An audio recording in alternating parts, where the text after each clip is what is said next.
चलिए प्यारे विद्यार्थियों, जय Hind, Vande Mataram. Circle point YouTube channel पर एक बार फिर से आप सभी विद्यार्थियों का मैं एम चक्रवर्ती स्वागत करता हूं। तो आप सभी बच्चे रेडी हो जाइए जिनका SSC GD, railway group D, Bihar शिक्षक परीक्षा या और अन्य विभिन्न प्रतियोगी परीक्षाओं के लिए आप तैयारी कर रहे हैं और आपका एग्जामिनेशन नजदीक में है। तो वैसे बच्चों के लिए जो पिछले 6 महीने 7 महीने के अंदर जो विभिन्न प्रतियोगी परीक्षाओं में सवाल पूछे गए हैं उसके संग्रह को जो हम कल चालू किए थे उसी के अगली श्रृंखला में आप लोगों का एक बार फिर से स्वागत कर रहा हूं। हमारी श्रृंखला कल 1 से लेकर 30 पर समाप्त हुई थी। हमारी श्रृंखला कल 1 से लेकर कहां समाप्त हुआ था? 30 पर समाप्त हुआ था। 30 से आगे हम लोग आज आगे बढ़ते हैं। 30 से आगे हम लोग बढ़ेंगे और अगले प्रश्न को देखेंगे। ध्यान दीजिएगा, एसएससी जीडी, बिहार पुलिस,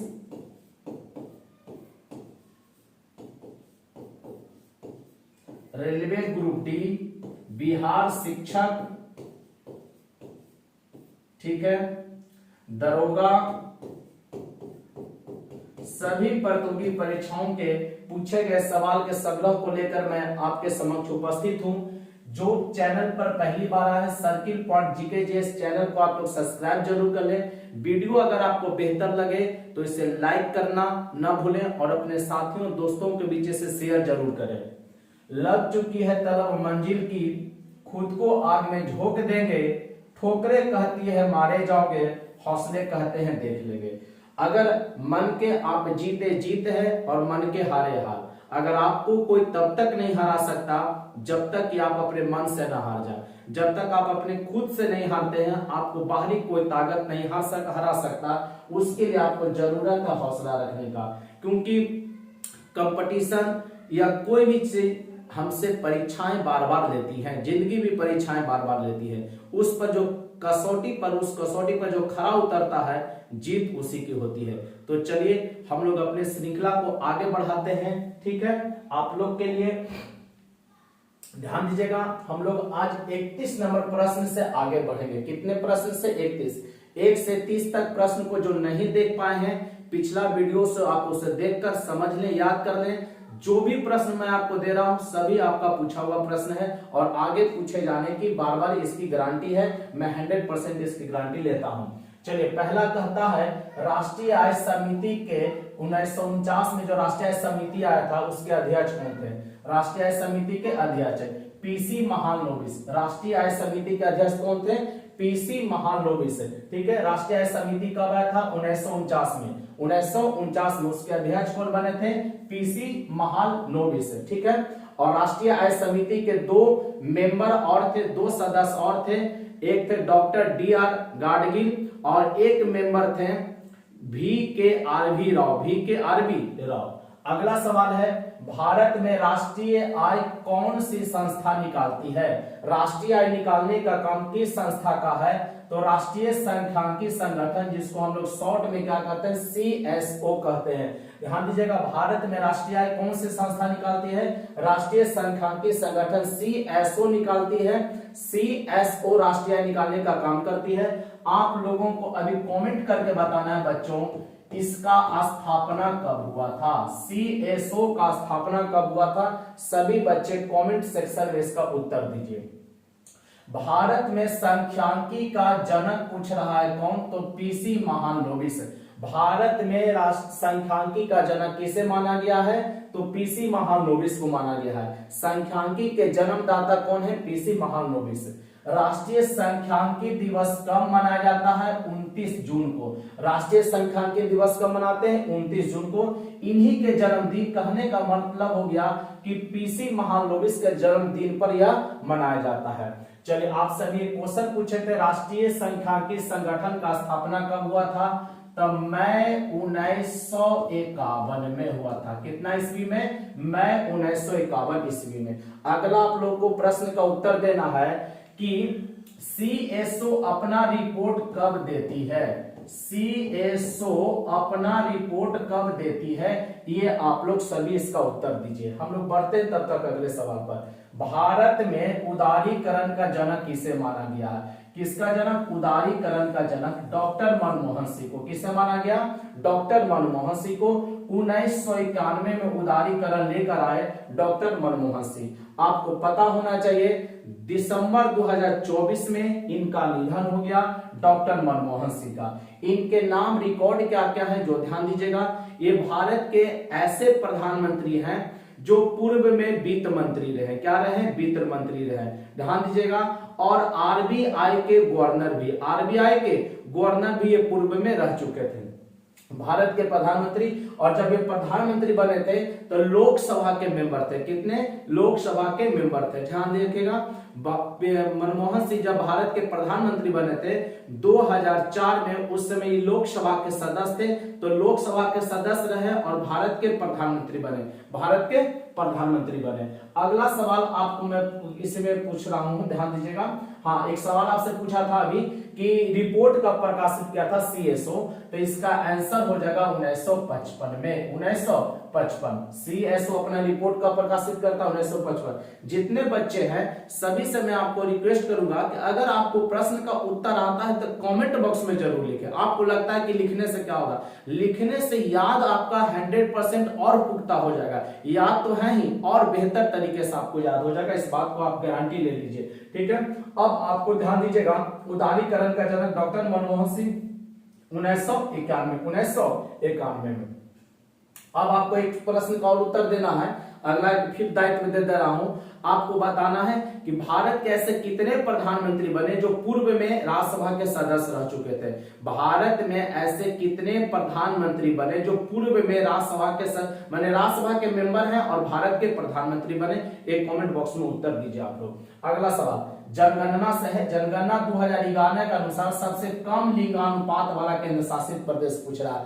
कह रहा जनगणना 2011 के अनुसार सबसे कम लिंगानुपात वाला केंद्र शासित प्रदेश कौन है? दमन एवं दीप है। 618 यहाँ पर है। कितना संख्या? 618। सबसे कम लिंगानुपात वाला जो केंद्र शासित प्रदेश है दमन एवं दीप, इसकी संख्या कितना है? 618 है। 618 यहाँ पर है। सबसे अधिक लिंगानुपात पूछेगा केंद्र शासित प्रदेश में पुडुचेरी। कौन हो जाएगा?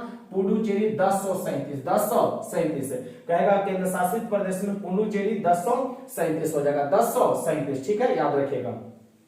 सर्वाधिक लिंगानुपात वाला राज्य पूछेगा, केरल हो जाएगा 1084। सबसे अधिक किसका हो जाएगा? केरल का 1084। सबसे कम हरियाणा का। सबसे कम कितना? किसका? हरियाणा का 879। तो दो केंद्र शासित प्रदेश है, दो राज्य। सबसे कम केंद्र शासित प्रदेश दमन एवं दीप और सबसे अधिक पुडुचेरी 1037। राज्य में केरल सबसे अधिक 1084 और राज्य में सबसे कम हरियाणा, ठीक है। अब अगला 2011 के जनगणना के अनुसार भारत का लिंगानुपात पूछ रहा है। किसका लिंगानुपात? ये तो ओवरऑल भारत का, तो वो 943 होगा। भारत का लिंगानुपात कितना? 943 लिंगानुपात है पूरे ओवरऑल, ठीक है। अगर राज्य में बोलेगा तो केरल सबसे ज्यादा और हरियाणा सबसे कम। हरियाणा सबसे कम। केंद्र शासित प्रदेश में दमन दीप सबसे कम और पुडुचेरी सबसे ज्यादा, ठीक है।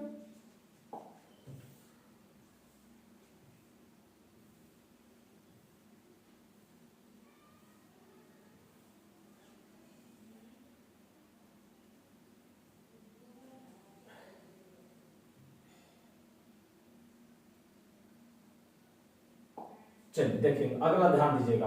कहता है 2011 की जनगणना के अनुसार सबसे अधिक भारत का लिंगानुपात पूछा तो 943। रामकृष्ण मिशन का स्थापना किसके द्वारा किया गया? बेहतर क्वेश्चन है, एग्जाम में कई बार पूछा हुआ है। स्वामी विवेकानंद जी के द्वारा। रामकृष्ण मिशन का स्थापना कौन करते हैं? स्वामी विवेकानंद। 1897 में कलकत्ता। 1897 में कलकत्ता। अगला सवाल, सत्य शोधक समाज का स्थापना। सत्य शोधक समाज का स्थापना ज्योतिबा फूले 1873। ज्योतिबा फूले 1873 में।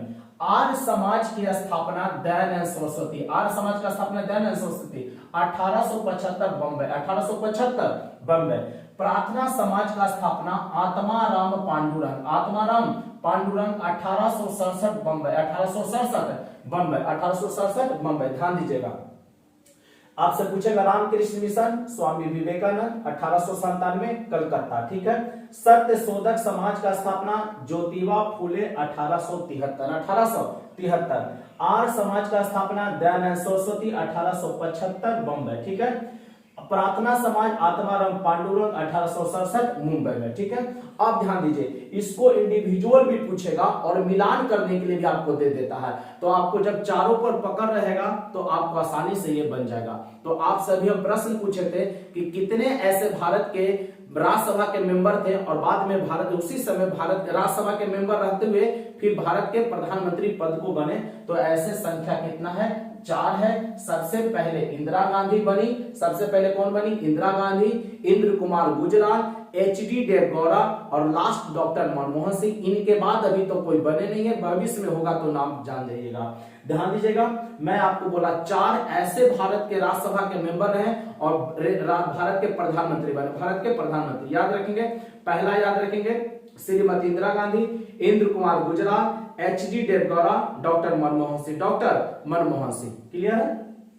अब फिर एक आपको दायित्व दे रहे हैं, एक क्वेश्चन कि कितने केंद्र शासित प्रदेश राष्ट्रपति के चुनाव में भाग लेते हैं, कमेंट बॉक्स में इसका उत्तर दीजिए।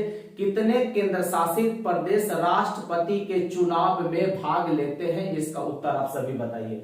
अगला सवाल को हम लोग बढ़ते हैं तब तक। पाटलिपुत्र का संस्थापक पूछ रहा है कौन, उदयन। पाटलिपुत्र का स्थापना उदयन के द्वारा गंगा और सोन के संगम पर हुआ। किस नदी के संगम पर, गंगा और सोन के संगम पर। कहेगा पटना किस नदी के संगम पर बसा हुआ है, तो गंगा और सोन नदी के संगम पर बसा हुआ है, जिसका स्थापना उदयन किया था। कौन किया था, उदयन। हर्यक वंश का राजा था, हर्यक वंश को पीतहंता वंश भी कहते हैं, ठीक है ना, उसी वंश का राजा था उदयन, ठीक है ना। और उदयन है जो पाटलिपुत्र का स्थापना करता है। किसका स्थापना करता है, पाटलिपुत्र का। और सोन पूछेगा कि गंगा में कहां मिलता है, तो पटना के पास। कहां मिलता है, पटना के पास मिलता है। अभी आपसे मैं क्वेश्चन किया था, ध्यान दीजिएगा, कितने केंद्र शासित प्रदेश, कितने केंद्र शासित प्रदेश राष्ट्रपति के चुनाव में भाग लेते हैं, तो इसका उत्तर क्या हो जाएगा, 3। कौन कौन इसका सही उत्तर दिए हैं बउआ, ध्यान दीजिएगा, मिला लीजिए। पहला है दिल्ली, पहला है दिल्ली, दूसरा है पुडुचेरी,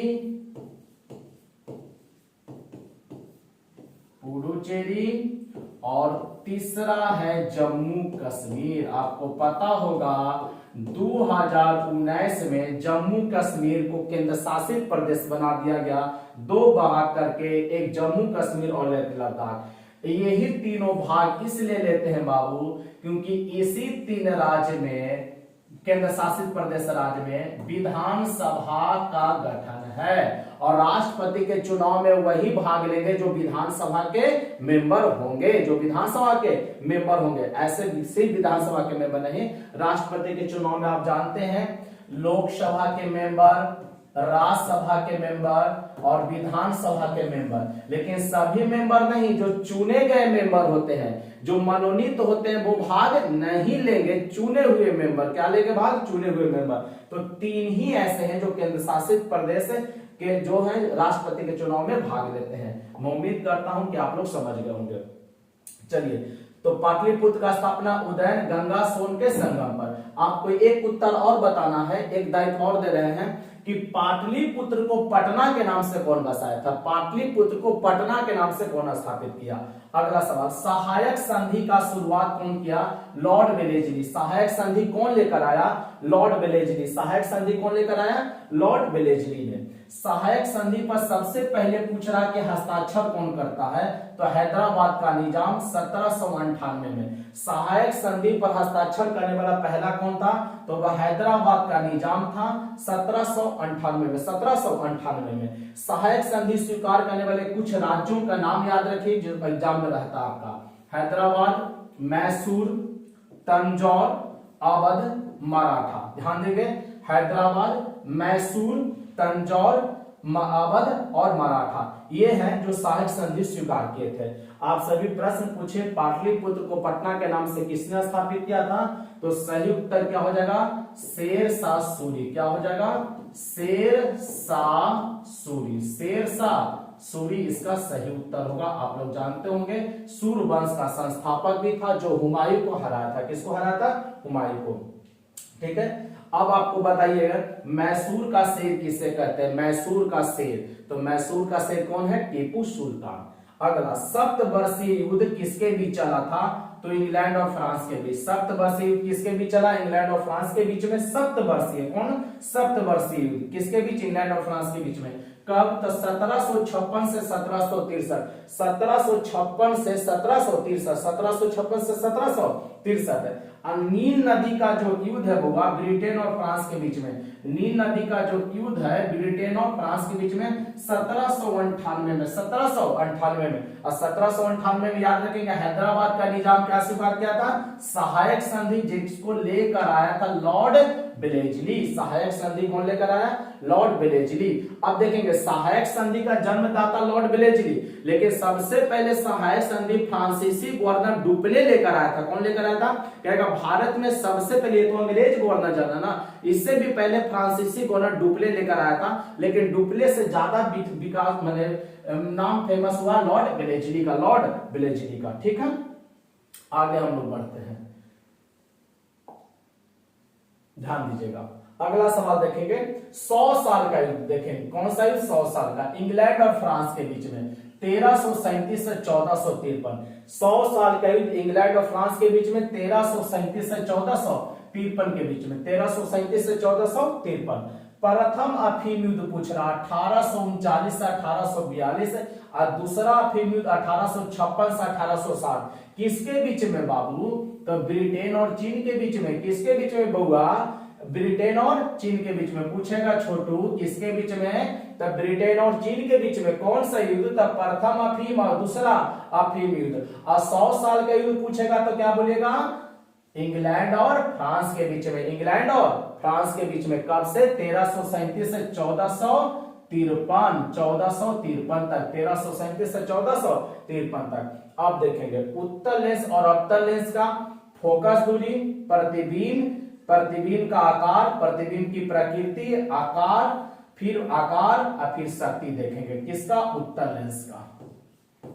उत्तल लेंस ये है, अवतल लेंस, अवतल लेंस। चलिए ध्यान दीजिएगा, तो उत्तल लेंस का फोकस दूरी धनात्मक होगा और अवतल लेंस का ऋणात्मक होगा। याद रहेगा, फोकस दूरी उत्तल लेंस का बोलेगा क्या, तो धनात्मक, और अवतल लेंस का क्या हो जाएगा, ऋणात्मक। प्रतिबिंब की प्रकृति बोलेगा तब वास्तविक होगा और काल्पनिक दोनों बनेगा, वास्तविक और काल्पनिक दोनों। अवतल लेंस में हमेशा काल्पनिक बनेगा, होगा क्या बनेगा, हमेशा काल्पनिक। लेकिन उत्तल लेंस में वास्तविक और काल्पनिक दोनों। काल्पनिक को आप आभासी भी कर सकते हैं, काल्पनिक बोलिए या आभासी बोलिए, वो आपके ऊपर है। प्रतिबिंब का आकार छोटा उल्टा, छोटा और उल्टा, और इसका अवतल लेंस का सिर्फ छोटा बनेगा। अवतल में सिर्फ क्या बनेगा, छोटा, और उत्तल में छोटा भी बनेगा और उल्टा भी बनेगा, छोटा भी बनेगा और उल्टा भी बनेगा। अब ध्यान दीजिएगा, हमारे आंखों में कौन लेंस होता है, उत्तल लेंस। तो कहिएगा सर हमारे आंख में तो सीधा बना, तो सीधा बनाने का काम है। तंत्रिका हमारे आंख से गुजरती है, मस्तिष्क तक जाती है, वो प्रतिबिंब को सीधा करने का काम करता है। चलिए, प्रतिबिंब की शक्ति पूछता है। उत्तल लेंस का शक्ति धनात्मक और अवतल लेंस का ऋणात्मक। क्लियर है। अब आगे आपसे देखिए इसी में क्या कहता है।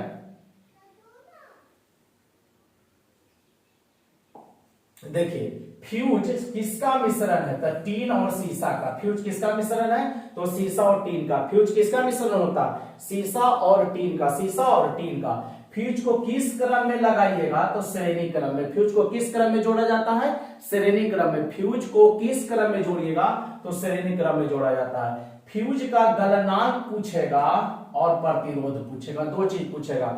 एक तो पूछता है किस क्रम में जोड़ेगा, श्रेणी क्रम में। आपसे इससे दो चीज और याद रखेंगे, कहेगा हमारे घरों में जो वायरिंग होता है वो समानांतर क्रम में। शादी विवाह में जो बरहुक वाला बॉल लगा होता है, देख ही रहे आप लोग, तो उसको बोलेगा तब वो श्रेणी क्रम में, फ्यूज को भी किस क्रम में जोड़ेगा तो श्रेणी क्रम में। लेकिन घरों की जो विद्युत परिपथ का जो वायरिंग है वो जुड़ा रहता है आपका समानांतर क्रम में। तब फ्यूज का गलनांक क्या होगा, कम होगा और प्रतिरोध उच्च होना चाहिए। फ्यूज का गलनांक कम और प्रतिरोध क्या होना चाहिए, उच्च होना चाहिए। अगला बहुत इंपॉर्टेंट सवाल है, रॉलेट एक्ट हुआ, इसी के कारण जलियांवाला बाग हत्याकांड भी हुआ था। रॉलेट एक्ट कब पारित हुआ था, 1919 में। रॉलेट एक्ट कब पारित हुआ था, 1919 में, लॉर्ड चेम्सफोर्ड के समय। लॉर्ड चेम्सफोर्ड के समय क्वेश्चन ये भी पूछा जाता है, जब जलियांवाला बाग हत्याकांड हुआ उस समय गवर्नर जनरल कौन था, तो उस समय भी लॉर्ड चेम्सफोर्ड था। लॉर्ड चेम्सफोर्ड था क्योंकि 1919 में 13 अप्रैल 1919 को जलियांवाला बाग हत्याकांड हुआ। तो रॉलेट एक्ट का पारित हुआ 1919 में। इसको काला कानून भी कहते हैं। क्या कहते हैं, काला कानून, ना अपील, ना वकील, ना दलील वाला भी कानून कहते हैं। रॉलेट एक्ट का उद्देश्य क्या है, पूछ लेगा ऑनलाइन क्वेश्चन में कि रॉलेट एक्ट का उद्देश्य, तो भारत में राष्ट्रवाद को कुचलना था। रॉलेट एक्ट का उद्देश्य क्या था, भारत में राष्ट्रवाद को कुचलना था। रॉलेट एक्ट के विरुद्ध में ही आपको पता होगा सत्यपाल मलिक और सैफुद्दीन किचलू को गिरफ्तार किया गया। सत्यपाल मलिक और सैफुद्दीन किचलू को गिरफ्तार किया गया। इन्हीं के गिरफ्तारी के संबंध में सभा चला था अमृतसर में जलियांवाला जगह पर, और वहीं पर निहत्थे लोगों पर गोलियां चलाई गई, जिसको इतिहास 13 अप्रैल 1919 जलियांवाला बाग हत्याकांड के नाम से जानता है governor general Lord Chelmsford. Rowlatt act का ही एक परिणाम था, एक रिजल्ट हुआ था, ठीक है ना।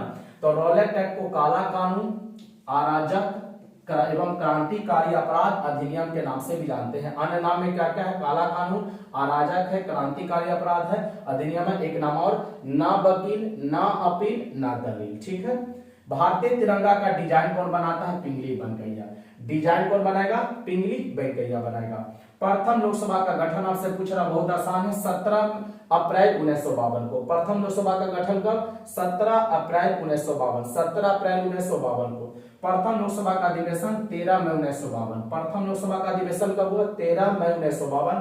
प्रथम लोकसभा गठित कब हुआ था, 17 अप्रैल 1952। आपको उत्तर दीजिए। अभी 2024 में केमी लोकसभा का चुनाव हुआ। 2024 में जो चुनाव होता है केमी लोकसभा का चुनाव होता है, आपको अभी तुरंत बताना है, ठीक है। कमेंट में जल्दी इसका उत्तर दीजिए। प्रथम लोकसभा 17 अप्रैल 1952 और लोकसभा का जो पहला अधिवेशन चलता है 13 मई 1952। 13 मई 1952 जल्दी उत्तर दीजिए कि अभी 2024 में जो चुनाव हुआ लोकसभा का वो केमी लोकसभा का चुनाव था। केमी लोकसभा का चुनाव था। जल्दी से इसका उत्तर आप लोग दीजिए, जल्दी से दीजिए, लेट मत करिए, लेट मत करिए, जल्दी जल्दी। केमी लोकसभा 18वीं लोकसभा, केमी लोकसभा 18वीं लोकसभा। एक प्रश्न और बता दीजिए, 18वीं लोकसभा के लोकसभा अध्यक्ष कौन बने हैं, 18वीं लोकसभा के लोकसभा अध्यक्ष कौन बने हैं, इसका उत्तर जल्दी से आप लोग टाइप करिए। चलिए अगला सवाल, लोकसभा के सदस्यों द्वारा लोकसभा के अध्यक्ष और उपाध्यक्ष का चुनाव होता है, ठीक है ना। तो अब देखेंगे, सबसे पहला क्वेश्चन ये बन गया कि अध्यक्ष और उपाध्यक्ष, लोकसभा के जो अध्यक्ष होंगे और उपाध्यक्ष होंगे उनका चुनाव कौन करेगा, तो लोकसभा के सदस्य करेंगे। कौन करेंगे, लोकसभा के सदस्य। अब पॉइंट बनता है कौन अनुच्छेद के द्वारा, तो अनुच्छेद 93 के द्वारा। किस अनुच्छेद के द्वारा, तो अनुच्छेद 93। किस अनुच्छेद के द्वारा, 93 के द्वारा। किस अनुच्छेद के द्वारा, 93। कौन करेगा अध्यक्ष और उपाध्यक्ष का चुनाव, तो लोकसभा के सदस्य ही करेंगे, लोकसभा के सदस्य ही करेंगे। अब देखिए, अध्यक्ष जो है अपना त्याग पत्र उपाध्यक्ष को देगा और उपाध्यक्ष अपना त्याग पत्र किसको देगा, अध्यक्ष को। अध्यक्ष का, लोकसभा अध्यक्ष का शपथ ग्रहण नहीं होता, ये ध्यान रखिएगा। कहेगा लोकसभा के अध्यक्ष के शपथ ग्रहण कौन करवाते हैं, तो इनका शपथ ग्रहण नहीं होता है। अभी आपसे पूछे थे क्वेश्चन कि अभी वर्तमान में लोकसभा के अध्यक्ष कौन है, जल्दी से आप लोग इसका बताइए। लोकसभा के अध्यक्ष वर्तमान में कौन है, जल्दी आप लोग बताइए। ओम बिरला। कौन है बुआ, ओम बिरला, ओम बिरला, ध्यान दीजिएगा। और ये दूसरी बार बने हैं, कितनी बार बने हैं, दूसरी बार। ओम बिरला जी दूसरी बार बने हैं, ओम बिरला हैं, दूसरी बार बने हैं। भी इसके पहले भी यही थे, 17वीं में 18वीं दोनों में। अब देखेंगे, किस प्रधानमंत्री के समय संपत्ति की स्वतंत्रता, संपत्ति का अधिकार मौलिक अधिकार से हटा दिया गया, ठीक है ना। किस प्रधानमंत्री के समय में संपत्ति की जो स्वतंत्रता था इसको मौलिक अधिकार से हटा दिया गया, तो मोरारजी देसाई के समय। किसके समय में, मोरारजी देसाई के समय में। 44वां संशोधन 1978, 44वां संशोधन 1978। इससे 2-3 बातें आप याद रखेंगे, ध्यान दीजिएगा। सबसे पहला, संपत्ति का अधिकार, संपत्ति का अधिकार, ठीक है। इसमें याद रखिएगा संपत्ति के अधिकार, ध्यान रखेंगे। यह पहले मौलिक अधिकार था, पहले क्या था? मौलिक अधिकार। तो पूछेगा मौलिक अधिकार से कब हटा, मौलिक अधिकार से कब हटा? 44वां संशोधन 1978, 44वां संशोधन 1978, ठीक है ना। क्या बन गया? कानूनी अधिकार बन गया। कैसा अधिकार बन गया? कानूनी अधिकार। मौलिक अधिकार से हटा तो कैसा अधिकार बन गया? कानूनी अधिकार। कहेगा अब इसका उल्लेख किस अनुच्छेद में है? अब इसका उल्लेख किस अनुच्छेद में? अनुच्छेद 300 का में। अनुच्छेद 300 संपत्ति के अधिकार को अब चर्चा किस अनुच्छेद में है? अनुच्छेद 300 का में। अब कहेगा जब ये मूल अधिकार में था, ध्यान देंगे किसमें था? मूल अधिकार में। तो इसका चर्चा कहां था? तो 19 के फर्स्ट के च में था, ध्यान दीजिएगा 19 के फर्स्ट के च में, ठीक है। ये जब मूल अधिकार में था तो 19 के फर्स्ट के च में था और अनुच्छेद 31 में, अनुच्छेद 31 में। ये दो अनुच्छेद याद रखेगा, दो अनुच्छेद याद रखेंगे। संपत्ति का अधिकार फिर से ये अब कानूनी अधिकार बन गया है। 44वां संशोधन 1978 को इसको मूल अधिकार से हटाकर कानूनी अधिकार बना दिया गया। इसका उल्लेख अभी वर्तमान में अनुच्छेद 300 के क में, 300 के क में है। अब मूल अधिकार में था तो 19(1) के च में, 19(1) के च में और अनुच्छेद 31 में, और अनुच्छेद 31 में। क्लियर है? चलिए अब ध्यान दीजिएगा। तो ही कह रहा कि किस प्रधानमंत्री के समय यह हुआ था? तो मोरारजी देसाई के समय हुआ था, मोरारजी देसाई के समय हुआ था। क्लियर? चलिए अब आगे देखेंगे। लोकसभा के सदस्यों की गणपूर्ति संख्या पूछ रहा है। लोकसभा के गणपूर्ति कुल सदस्यों का कितना होगा? तो 1/10 होगा। कुल सदस्यों का कितना? 1/10 होगा। कहीं भी गणपूर्ति पूछे, कहीं भी गणपूर्ति, लोकसभा में, राज्यसभा में, विधानसभा में गणपूर्ति बोलेगा तो 1/10। गणपूर्ति कहने का अर्थ यही हुआ सेशन को चलाने के लिए। किसको चलाने के लिए? सेशन को चलाने के लिए न्यूनतम कितने लोगों का जरूरत होता है? तो कुल का 1/10। अगर आपको सीधे लोकसभा में संख्या पूछ देगा तो 55 हो जाएगा, क्योंकि 550 टोटल होता है। 550 का 1/10 करेंगे तो कितना? 55। और राज्यसभा में बोल देगा बउआ तो हो जाएगा जाकर आपका 25। 250 का 1/10 कितना? 25। और इंडिविजुअल राज्य का पूछेगा तो जितना वहां का विधानसभा होगा उसका 1/10 आप कर लीजिएगा, उसका 1/10 लगभग कर दीजिएगा। और दशमलव में नहीं आता, जैसे बिहार में 243 है तो 243 का 1/10 निकालेंगे तो 24.7 आप नहीं करना है, ठीक है। 24.3 नहीं करना, वो 25 मेंबर ले लेगा। कितना मेंबर? 25 मेंबर, ठीक है। तो जिस राज्य में आप रहते हैं उस राज्य के विधानसभा से आप 1/10 निकाल लीजिएगा। और कुल सदस्यों का पूछेगा तो आंसर आपको देना ही है 1/10 दीजिएगा। अब इसका चर्चा कहता है कि कितना अनुच्छेद में है? तो अनुच्छेद 100 का 3 में, 100 के 3 में है। लोकसभा की गणपूर्ति कुल सदस्यों का 1/10 होता है। इसका चर्चा कौन अनुच्छेद में है? अनुच्छेद 103 में है। तो आज हम लोग ध्यान दीजिएगा, आज जो हम लोग प्रश्न देखे हैं वो 31 नंबर से लेकर 67 नंबर तक देख लिए, ठीक है। 67 नंबर तक। इससे आगे का क्लास कल मिलेगा, क्योंकि ध्यान दीजिएगा एक ही दिन ज्यादा पढ़ना बहुत जरूरी नहीं है। जितना पढ़े उसको बेहतर तरीके से आप याद रखिए। तो आज इसे याद कर लीजिएगा। और जो भी विद्यार्थी 1 से 30 तक, ध्यान देंगे 1 से 30 तक पिछला वीडियो नहीं देखे आप देख के याद कर लीजिए। वहां से क्वेश्चन 100% आप कोई भी सेट बनाइए, ये सब क्वेश्चन आपका अभी हाल फिलहाल में पूछा है उसी का मैं संग्रह लेकर आया हूं। तो बच्चों आज के लिए इतना ही, मिलेंगे कल। और ध्यान दीजिएगा माँ पिता, ध्यान दीजिएगा आपके नौकरी का इंतजार आपके माता पिता कर रहे हैं। तो माता पिता के सपनों को पूरा करने के लिए पूरा जी जान लगा दीजिए बच्चों, ठीक है। इनके माँ पिता के माँ और पिता इन्हीं के चरणों में सब कुछ है, सब कुछ सारा जहां है। तो सारा जितना अपना मेहनत आप अभी कर सकते हैं, क्योंकि बाद में ये समय लौट कर आने वाला नहीं है। सब कुछ लौटाया जा सकता, समय को नहीं लौटाया जा सकता। तो आज के लिए इतना ही, मिलेंगे कल अगले क्लास में। तब तक के लिए जय हिंद, जय भारत, बेस्ट ऑफ लक, शुभ रात्रि। सबक है, अलविदा लेते हैं। आप मुस्कुराते रहिए, पढ़ाई कीजिए और अपने कैरियर पर ध्यान दीजिए। बेस्ट ऑफ लक एक बार फिर से शुभकामनाओं के साथ, शुभ रात्रि के साथ हम आपसे विदा लेते हैं।